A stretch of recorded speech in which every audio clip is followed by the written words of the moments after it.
হযরত জুলফিকার আহমদ নকশবন্দি রহমতুল্লাহি আলাইহি আমেরিকার সফরে একজন ইহুদি মহিলার ঘটনা বর্ণনা করতে গিয়ে বলেন,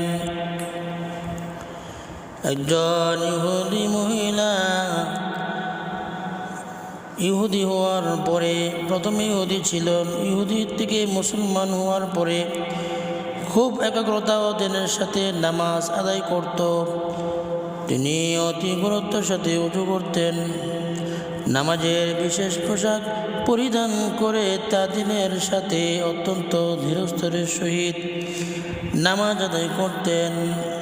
তার আমল দেখে মুসলিম নারীরাও লজ্জিত হয়ে যেত।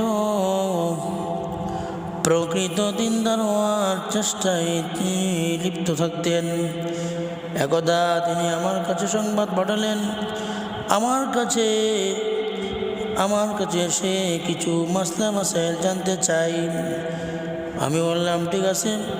তিনি পর্দার ভিতর থেকে বিভিন্ন মাসাইল জিজ্ঞাসা করা শুরু করলো। প্রায় 2 ঘন্টা ইসলাম সম্পর্কে খুব গুরুত্বপূর্ণ প্রশ্ন করলেন। তার ভিতরে ইলম অর্জনের প্রকৃত স্পৃহা এবং আগ্রহ ছিল বিদায় এক পর্যায়ে আমি বললাম, আপনি এমন কোনো বিষয়ের সম্মুখীন হয়েছেন নাকি যা আপনার অন্তর জগৎ পরিবর্তন করে দিয়েছে এবং আপনি ইসলাম ধর্মে দীক্ষিত হয়েছেন? এই মহিলা ডাক দিয়া বলে, আমি ও আমার স্বামী আমেরিকার একটি অফিসে কাজ করতাম। অফিস কর্তৃপক্ষ ঘোষণা দিল, আমরা জেদ্দায় একটি নতুন অফিস খুলেছি। কেউ যদি সেখানে যেতে চায় তাহলে সে যেতে পারবে। তার জন্য বেতন ভাতা ও অন্যান্য সুযোগ সুবিধা বৃদ্ধি করা হবে। বেতন ভাতার পাশাপাশি অতি সহজে একটি নতুন রাষ্ট্র দেখার সুযোগ তাদের থাকবে। তাই আমিও আমার স্বামী প্রস্তুত হয়ে গেলাম এবং কিছুদিনের ভিতরেই আমরা জেদ্দায় গিয়ে পৌঁছে গেলাম। আমি ছিলাম ইহুদি আর আমার স্বামী ছিল খ্রিস্টান ধর্মের অনুসারী। সেখানে গিয়ে দেখতে পেলাম সাদা পোশাকধারী কিছু লোক কোথায় জানি যাচ্ছে। আমি আমার স্বামীকে জিজ্ঞাসা করলাম, এরা কারা, এরা কোথায় যায়? আমার স্বামী উত্তর দিল, এরা মুসলমান, এখানে তাদের কাবা শরীফ আছে, সেখানে যাই। তখন থেকে কাবা ঘর দেখার জন্য আমার মনের ভিতরে আগ্রহ সৃষ্টি হয়ে যায়। এই ব্যাপারে আমার স্বামীকে বললাম, তিনি জানালেন ওইখানে অমুসলিমদেরকে ঢুকতে দেওয়া হয় না। আমি বললাম, আমরা যেতে পারবো না ঠিক, কিন্তু যাওয়ার জন্য তো চেষ্টা করতে পারি। হয়তো এই চেষ্টার বদৌলতে ঈশ্বর আমাদের জন্য কোনো না কোনো উপায় ব্যবস্থা করে দিবেন। পরদিন আমি মুসলিম নারীর নেই মাথায় একটা রুমাল বাঁধলাম আর আমার স্বামী মাথায় টুপি পরিধান করল। তারপরে আমরা উভয়ে রওনা হলাম। সময়টা ছিল ট্রাফিকদের খাবারের সময়। তারা এক ব্যক্তিকে চেক করার জন্য দাঁড় করিয়ে খেতে চলে যায়। সে ছিল একা, আবার সময়টাও ছিল রাত্রে। তাই সে দূরে দাঁড়িয়ে হাতে ইশারা করে সবাইকে যেতে বলছে। এই সুযোগে আমরা পার হয়ে যাই। চলতে চলতে মক্কা মুকাররমায় পৌঁছে গেলাম।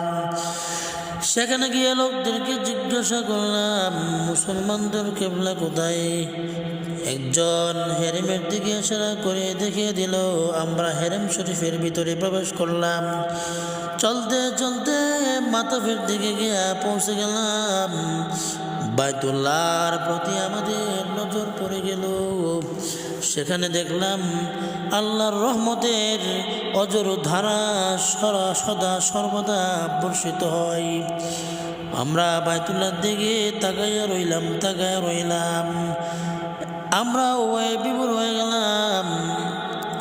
আমিও কাঁদতে শুরু করলাম, আমার স্বামীও কাঁদতে শুরু করলাম। কান্নাকাটি শুরু করতে করতে কিছু সময় সেখানে দাঁড়িয়ে আমরা দুজনেই কাঁদলাম।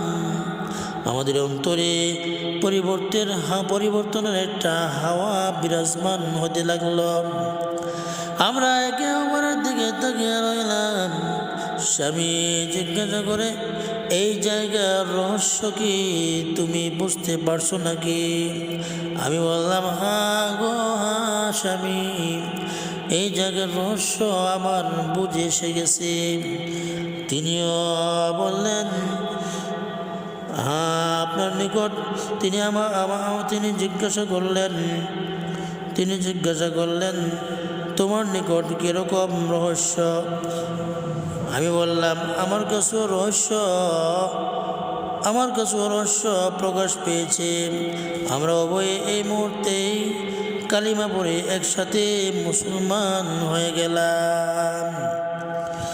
আমাদেরকে কোনো মুসলমান বলেননি, মুসলমান হতে কেউ দাওয়াত আমাদেরকে করে নাই ইসলামের দিকে, বরং রব্বুল আলামিনের ঘর বাইতুল্লাহ আমাদেরকে মুসলমান বানিয়ে দিয়েছে। সুবহানাল্লাহ। এজন্য রব বলেন, ইন্না আউওয়ালা বাইতিন উযিআ লিন-নাস